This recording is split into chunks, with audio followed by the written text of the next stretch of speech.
สบายดีสบายดีสบัดดีพ่อแม่พี่น้องเพื่อนสุขุสุขคนเด้อ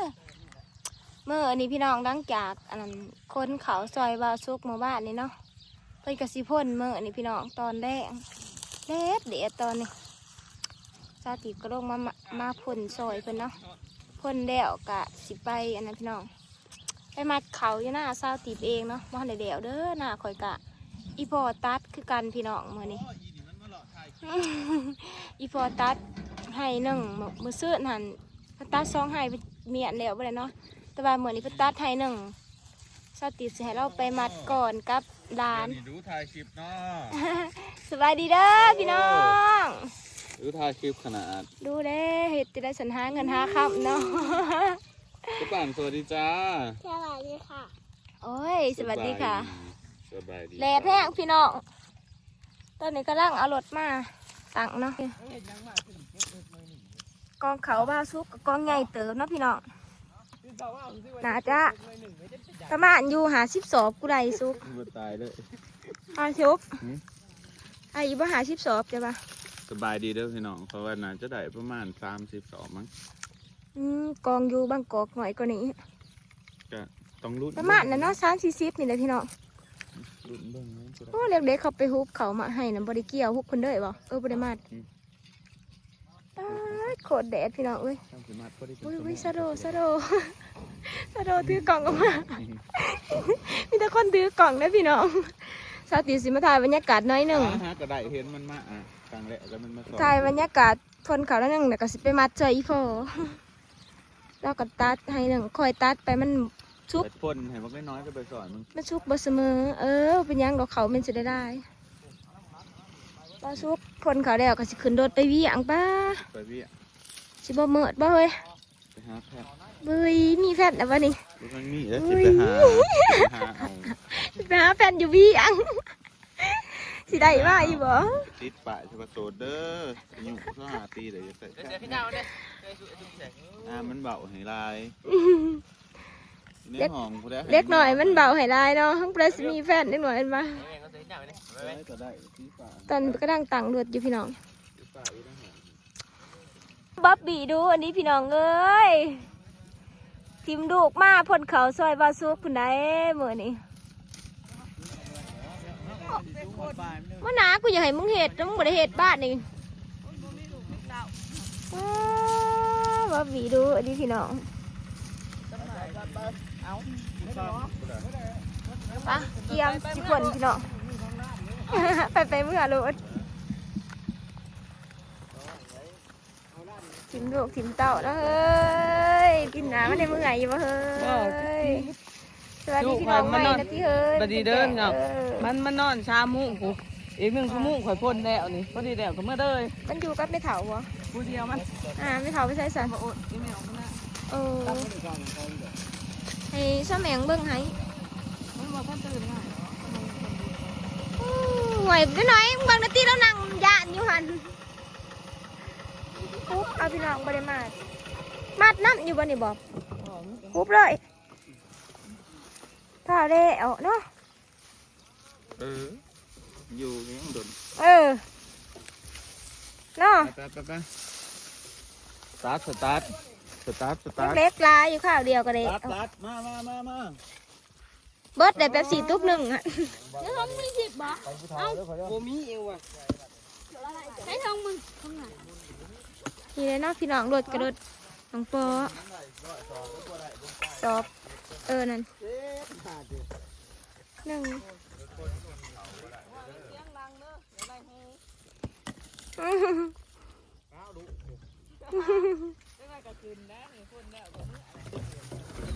ไอ้ท่านเดี๋ยวเราว่าหนาเจ้าท่านในเกี่ยวแล้วซ้ำพ่นเลยว่าเธอหนึ่งพ่นไหนเท่าไรเท่านึง111อันนี้เดี๋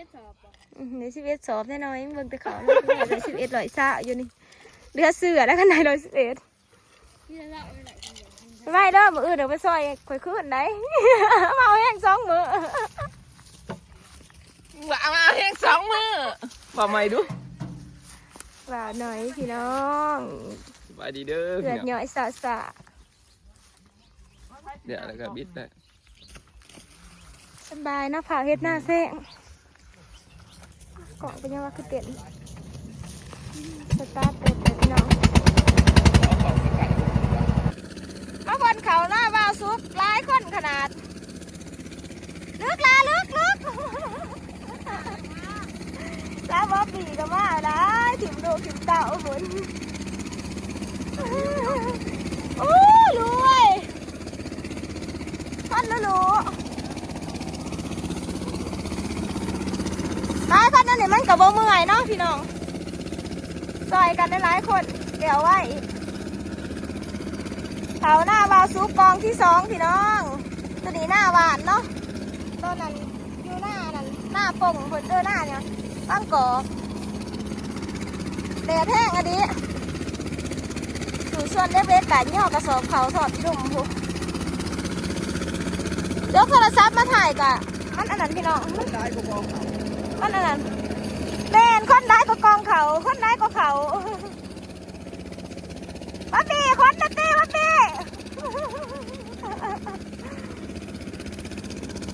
ได้ก็กองเขา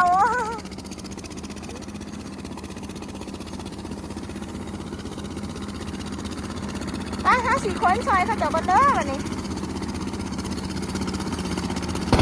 ทางนี้เป็นคนพี่น้องเก่งขนาดเท่าไรนึงก็เห็นได้อันนี้เดี๋ยวบ้านอันนี้คนทางหาเป็น2 คนเด้อพี่น้องได้2 สอบแหละโอ้ที่หามได้อยู่บ้านนี่โอ้ความเก่งน้อยนึงก็หามแบกกระสอบได้เลย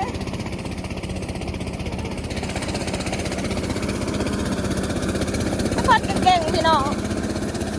ดูเห็ดเบียดเนาะ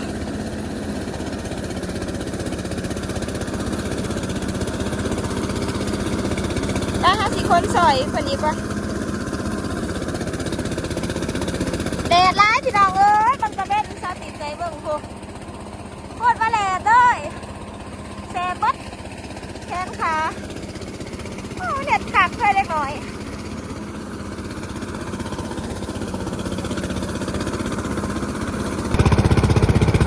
พี่น้องเอ้ยแดดกำลังตอน4 โมง 3 โมงเนาะตอนนี้เลยหาศพเลยฟ้ากล้องจะเป็นคือกล้องข่อยอยู่บ่มันเป็นแนบมันดีค่ะแล้วว่าเขาห้องเนี่ยมันแซงสุดโถนี่ว่าจะไรเป็ดหัวเป็ดน้ำยังเนาะพี่น้องโอ้คนร้ายพี่น้องเอาไปขึ้นไปมัดขึ้นไปโยนซอยกันเปลี่ยนที่กันโยนนะแต่คนนำเนาะหน้าอยู่อันนั้นว่ากอเพิ่นหันว่ากอก็ได้ยังงานนี่ได้20 สอบพี่น้องกองนี่ตัวนี้หน้าบ้านเพิ่นสิได้จักสอบมาเบิ่งกันนะเฮ็ดหน้า2 ถุงที่นี่มีอยู่20 คนพุ่นได้นี่20 ปลายพุ่นจักเด็กๆลายซอยกันหลายคนมันก็บ่เมื่อยพี่น้องเลี้ยวไว้อีกเนาะไปเดี๋ยวเฮาไป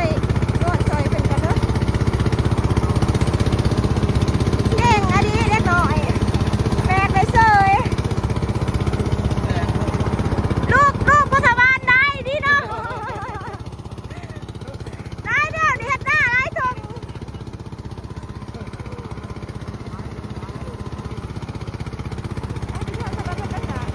ตอนนี้ได้สอบเลยเนาะ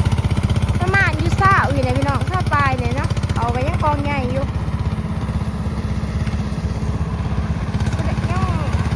ยังใหญ่อยู่แล้วนี่เขายังไปประมาณหาที่คุณเลยเข้าตีบ้านช่วงนี้เขาก็หน้าไพ่กระแดกก็ได้พี่น้องคนปั่นเขาเนาะเนี่ยนี่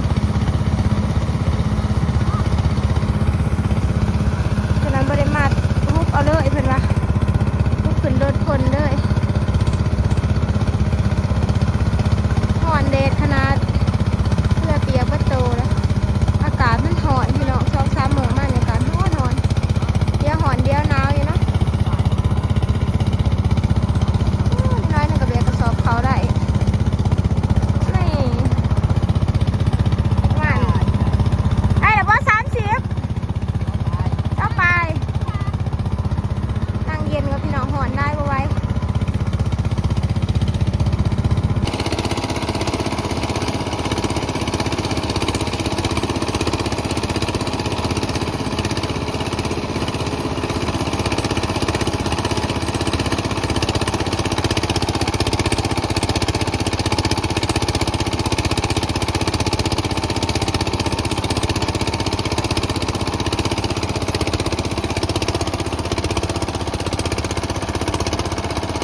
ขึ้นรถพ่นเลยตัวนี้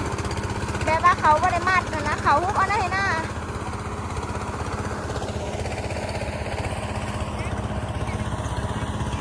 หลายสอบเว้ยจักสอบเลยครับพี่น้องเลย44เลยประมาณ40ปลายเดี๋ยวน้องมาเทิงหา43 44แล้วว่ะยังน้อยลงอ่ะ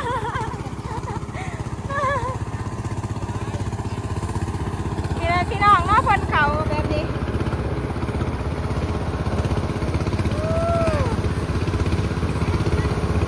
ประมาณ53ดีแล้วไรซ้ำนี่ถ้าไปกับอะไรเนาะพี่น้องมา34ไปดีว่า452แล้วพี่น้องเลยขนาดเขาทุบใส่รถพี่น้องคนมาเอาออกจากรถทุบใส่รถคนเลยเนาะ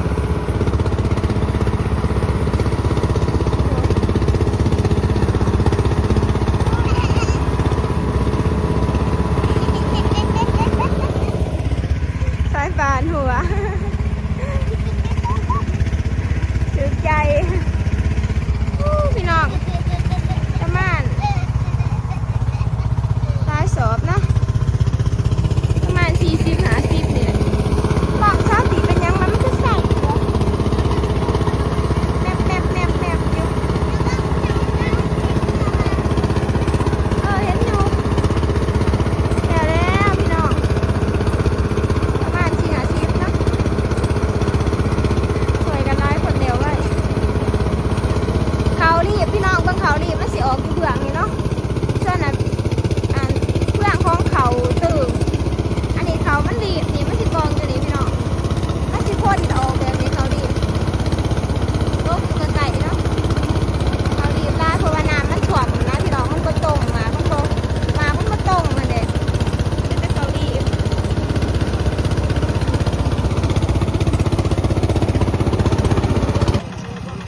เดี๋ยวเลยพี่น้องตอนนี้ได้ประมาณ39เนาะก็เต็ม40สับครับมองเห็นว่า40ถึงเล็กๆเขา10 คนขึ้นไปไว้เราพี่น้องวันนี้ไอ้น้อยแน่ๆแบกได้ซื้อนะสุก เก่งขนาดบ่าวสุกก็สิเดินทางไปเวียงจันทน์พี่น้อง ไปห้ามนั่งแล้วบัด ข่อยก็สิไปเมื่อหน้าคือกัน ไปมัดเข่าก่อนมัดเข่าซอยอีพ่อก่อนนั้นมัดคนเดียวไปะพี่น้องเนี่ยก่อนวันแดดได้คุณแดดเนอกพี่น้องหน้าอยู่เบื้องนั้นก็ไก่กันก็หน้าวาซุกนี่แหละงางไปกระหอดแป๊บหนึ่งไปค้นเขาซอยอีพ่อกับลานสาวตีพี่น้องผู้ตะเป็นผู้ดีโต๊ะผู้เนาะไป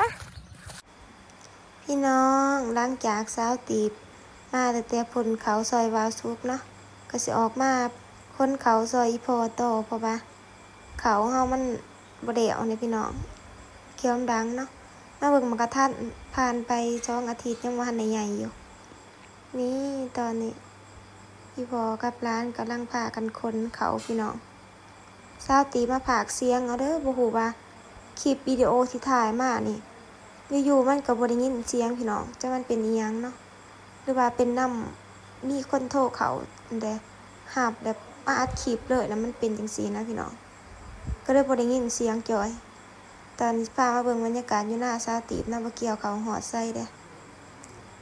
นี่50 คนเขาใส่รถไถพี่น้อง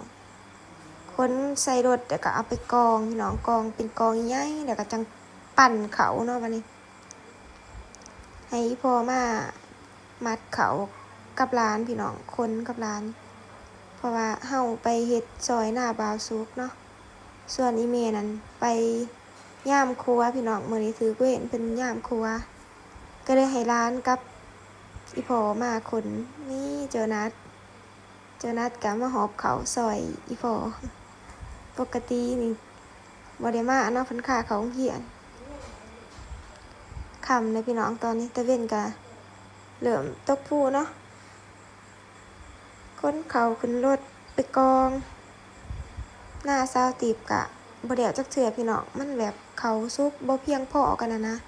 แบบตัวซุกตัวบ่เนาะยังให้หนึ่งใหญ่